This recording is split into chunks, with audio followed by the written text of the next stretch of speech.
Hello everyone, welcome to our talk. My name is Yun Huang, a postdoc with Ken and Vincent at CMU. Today I'm going to present our work, Item Response Theory-Based Gaming Detection. Assessing students' engagement in digital learning environments is very valuable. The assessment of one kind of disengaged behaviors, called gaming the system or gaming in short, is particularly valuable. It refers to the behaviors where students exploit properties of a system to make progress while avoiding learning. This kind of behaviors has been found to be associated with poor learning outcomes in the short or long terms. Also, interventions designed to target reducing gaming has led to greater learning.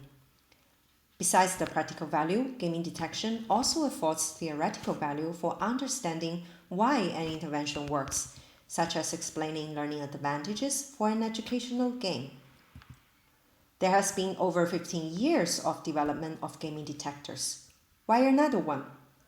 Reviewing prior work, we found that many prior works established the construct validity of detectors, the extent a detector measures what it was designed to measure, based on predictions of human labels. This is good, but not enough. Why? There may be ambiguity and bias in the human labels. Human coders typically make judgments based on individual student information within a short time span.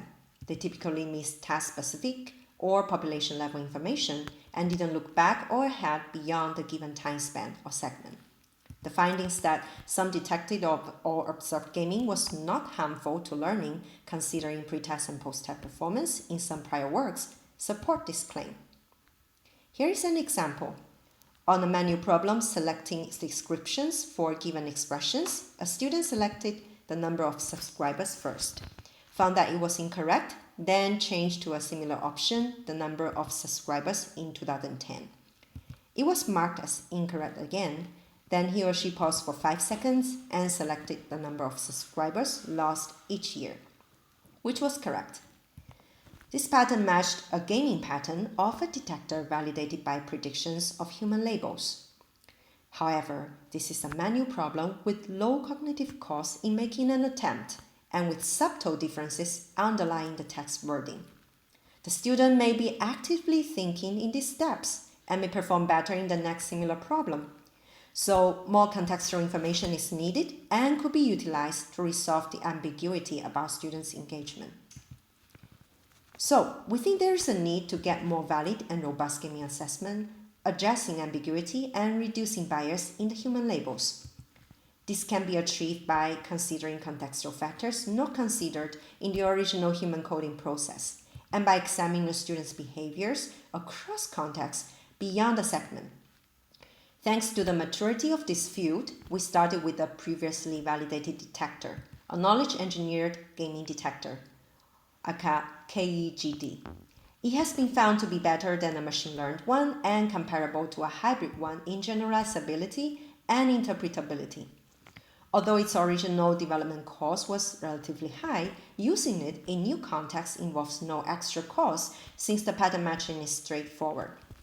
It was built based on cognitive task analysis to elicit knowledge about how experts code gaming. It consists of 13 patterns of 2 to 4 actions per pattern.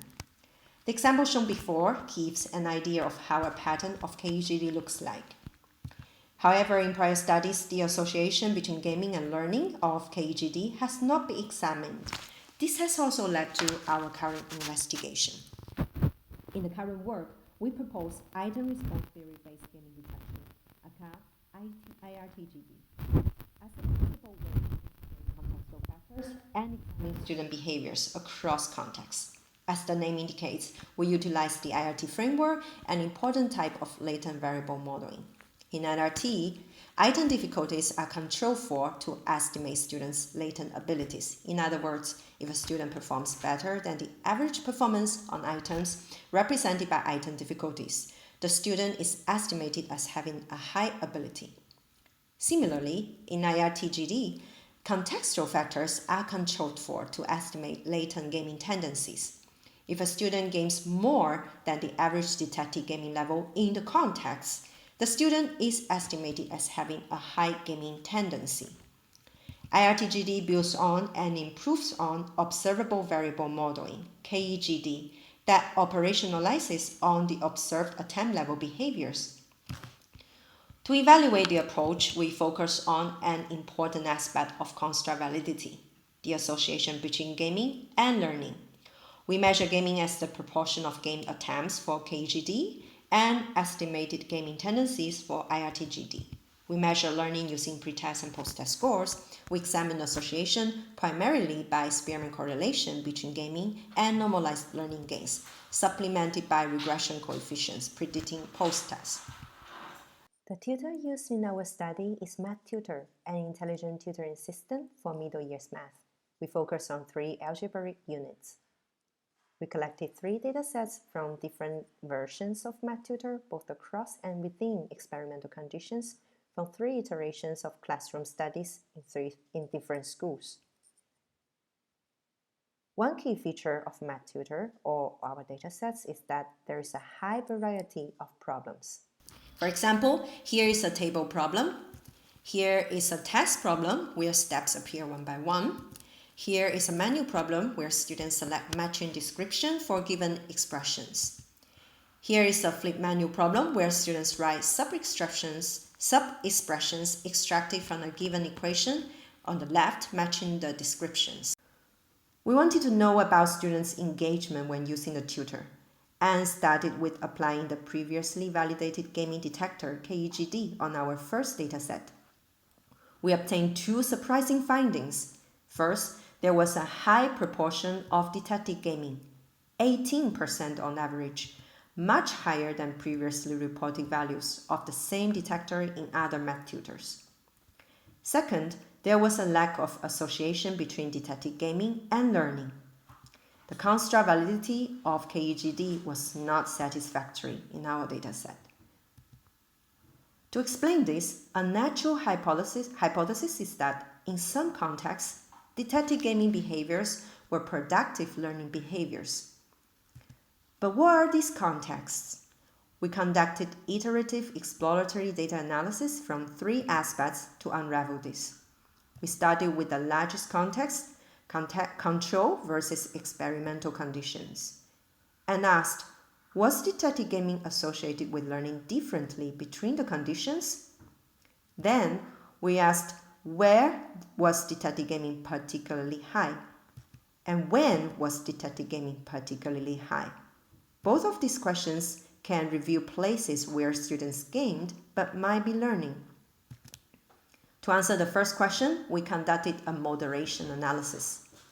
We found a significant crossover interaction where, in the control condition, higher detected gaming levels was associated with higher post-test performance, contrary to the theoretical prediction.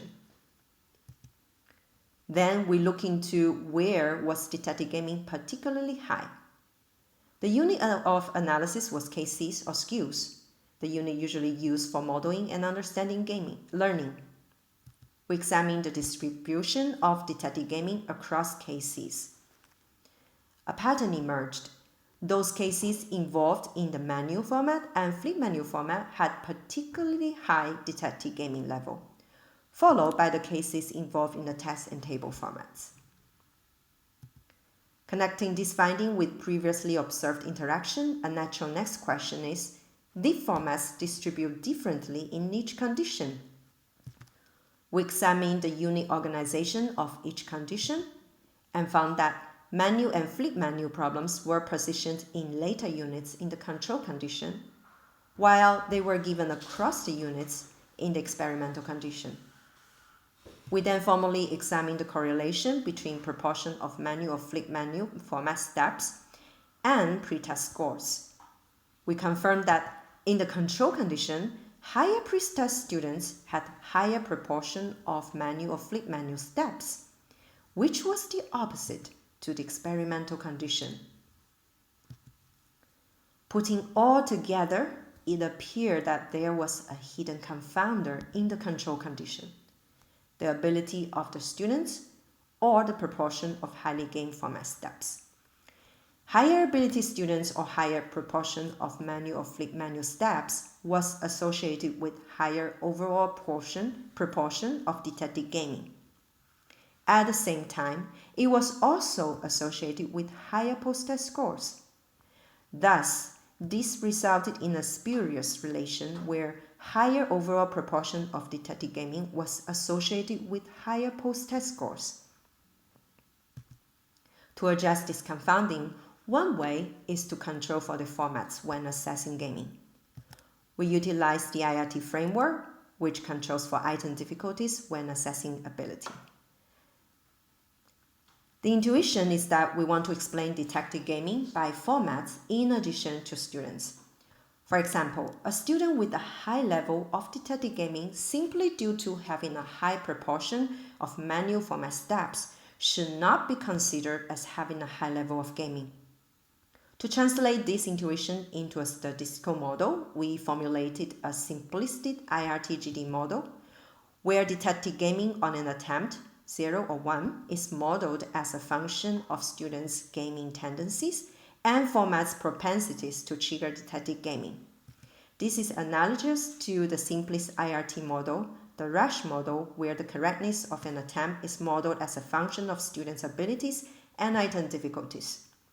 We use generalized linear mix modeling, where students are modeled as a random factor and formats are modeled as a fixed factor. Then we extract the student random intercepts and convert them into the odds scale as the final gaming tendency values. How did this model perform? We obtained a better association between gaming and learning. But this is still not enough. We then conducted a new round of exploratory data analysis informed by prior research. According to prior research, when students have low knowledge levels, they may use hints and make multiple attempts in a way that look like gaming, but for learning. For example, students may bypass abstract hints in search of a concrete solution using bottom-up hints as work examples. Thus, we make hypotheses about when students game but might be learning, related to students' knowledge levels. First, when students have lower pretest scores, they are more likely to game to learn than those with higher pretest scores. Second, when students are at earlier practice opportunities, they are more likely to game to learn than at later practice opportunities. To investigate the first hypothesis, we examined the correlation between the proportion of detected gaming and pretest scores overall and per format. We found that on flip menu and manual formats, when students had lower pretest scores, they gained more than those with higher pretest scores. There appeared to be something special about these formats that triggered lower level students to behave game-like more so than higher level students. It may be due to the low cognitive cost required to make an attempt in the manual and flip manual formats that exhibited higher temptation for lower level students. We discuss more on this in our paper. To investigate the second hypothesis, we examined the correlation between the proportion of detected gaming and format practice opportunities overall and per format. We found that on the table format, students were more likely to game at earlier opportunities than at later opportunities. A closer look at the table format design showed that there were no clear instructions on how to fill the table, so it was possible that students behaved game-like at the beginning to get to know the format requirement. But this kind of difficulty appeared to be quickly resolved as students became more familiar with the format with the increase of practice. We discuss more on this in our paper. Okay, now from our second set of exploratory data analysis, we obtained a key insight. Different contexts have different propensities of detected gaming considering population as a whole under a given system design. We should assess a student's gaming level with the contextual factors controlled for. In other words, if a student gains more than the average detected gaming level in the context, Then and only then should the student be considered as gaming. This is because the proportion of gaming is usually a very low proportion of a population, so the average detected gaming level in the context of all students represents the normative behavior of the population in the context. The degree of deviation from the normative behaviors should be the intended gaming construct. To translate this intuition into a statistical model, we formulate a full latent variable model following the idea of the IRT framework. Detected gaming on an attempt 0-1 is modeled as a function of a student's latent gaming tendency and a set of contextual factors, including the format, the pretest score, the interaction between pretest and format, practice opportunity, and the interaction between the opportunity and the format. Again, we use generalized mixed effect modeling with students as a random factor and other variables as fixed factors. We extract students' random intercepts and convert them into odd scale as the final estimates of students' gaming tendencies. As illustrated in our paper, the formulation of IRTGD is flexible in terms of the analysis unit being a format or a KC. We found that using formats was as well as using KCs. It's also flexible in terms of the predictors, with or without pretest scores, for example. The exact formulation may depend on the available information in a dataset. Now, let's see how well IRTGD performed compared to KEGD. It achieved better association between gaming and learning than KEGD and reached acceptable significance level. There was no longer an interaction between gaming and condition. Both conditions had negative slopes. We further tested the generalizability of IRTGD on two other datasets connected from different schools and new versions of the tutor with new problem sequencing and a new format added. We examined the conditions together and separately, resulted in 9 contests. IRTGD consistently outperformed KEGD in association between gaming and learning in 8 out of 9 contexts. In a context where IRTGD still did not reach an acceptable significance level, the control condition on 94 dataset, we identified and integrated deeper format effects in a variant of IRTGD, which raised the construct validity to an acceptable level. We also investigated the relation between motivation and gaming estimated by IRTGD for understanding the potential motivational causes. All such details could be found in our paper. To conclude, we made 3 main contributions to the behavior modeling community. First, we demonstrate using latent variable models and IRT models in particular to achieve more valid and robust behavior assessment. The key ideas are that we control for contextual factors, assessing gaming as the degree of deviation from normative behaviors, and estimate a latent tendency across contexts. Second, we demonstrate using latent variable models to effectively adapt an existing detector to new contexts without complex feature engineering. This may be attractive for the learning engineering community to maximally adapt past methods to new contexts. We want to stress that our approach is for enhancing rather than replacing existing behavior detectors. Last but not the least, we show that prediction of human labels is not enough. We need to also examine association between gaming and learning. This could help maximize the practical value of the behavior assessment. There are some limitations of our work.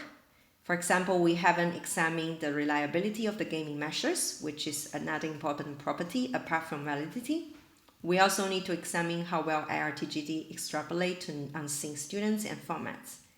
Note that in theory, IRTGD can already do so. We also want to utilize IRTGD to help understand productive game-like engagement and further our investigation of the relation between motivation and gaming. There is also room to improve validity of IRTGD. We need to further investigate cases where validity was still low and the variant that integrates deeper format effects. Last but not least, we need to test the generality of IRTGD in other tutors learning environments, and student populations. Finally, we want to thank our funding agency, all the collaborators, and all the reviewers. Thank you for your attention, and we'd love to hear your feedback.